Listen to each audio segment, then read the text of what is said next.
কাজে উদ্বুদ্ধ হইবে। দোয়া করবেন, দোয়া করবেন, তার জন্য দোয়া করবেন। ও আচ্ছা আচ্ছা। এখন আমরা ওই চাচার কাছে এসছি। আনন্দের বিষয় হলো এই চাচাকে আমার একজন বড় ভাই, শুভাকাঙ্ক্ষী এবং মানবিক একজন মানুষ, যশোরের স্বনামধন্য একজন ব্যক্তিত্ব, তার নাম প্রকাশ করতে সে ইচ্ছুক। আপনারা এখন দেখতে পাচ্ছেন সে তার সাথে কথোপকথন করছে।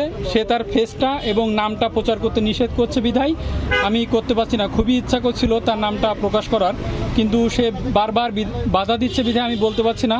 এর আগেও সে এমন আরেকজনকে 5-6 বছর ইনহেলার কিনে দিয়েছে মৃত্যুর আগ পর্যন্ত। আজকেও সেই একই কাজ, তাকে বলে দিল যে তার প্রতি মাসে যে একটা ইনহেলার লাগবে সে কিনে দিবে, সেই আশ্বাস দিল। এবং চাচা, এই যে আপনার কথাটা বললো যে মাসে আপনি এটা কিনে দিবে, আপনার এখন কেমন লাগছে? ভালো লাগছে? তাই এই যে কথাটা মনে করেন, আপনার এই ইনহেলারের কথার চিন্তাটা তো আর আপনার আল্লাহর রহমতে আল্লাহ যদি তাকে সুস্থ রাখে, বাঁচায় রাখে, তাহলে তো এই চিন্তাটা আর থাকবে না ইনশাল্লাহ।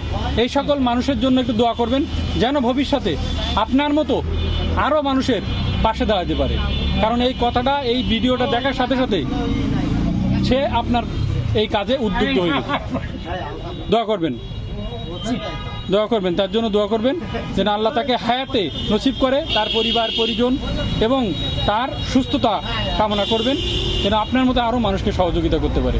তাহলে ওইভাবে আপনার নাম্বার নিয়ে নিল। আপনার নাম আসগার মোহাম্মদ। এই যে চাচা, এই চাচার বাসস্থানটা আপনার দেখিয়েছিলাম।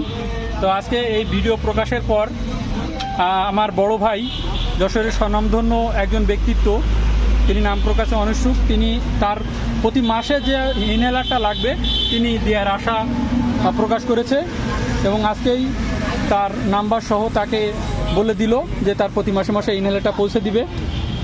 এখন তার পাশে দাঁড়িয়ে আছি, ভাইয়ের পাশেই। তাহলে তো আপনি দোয়া করবেন এবং ভালো থাকবেন, আল্লাহ আপনার সুস্থ রাখুক, ঠিক আছে?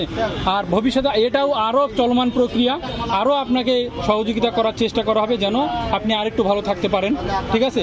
একটা বাসস্থানের ব্যবস্থা করা যায় কিনা সেটিও আমার মাথায় বিবেচনা আছে, যে ভাড়া রাখা যায় কিনা আপনাকে, এটিও আমি একটু বিবেচনায় রাখছি, ভবিষ্যতে এই কাজটা করা যায় কিনা। আর এর চেয়েও ভালো হয় যদি আপনাকে একটু স্বাবলম্বী করতে পারি।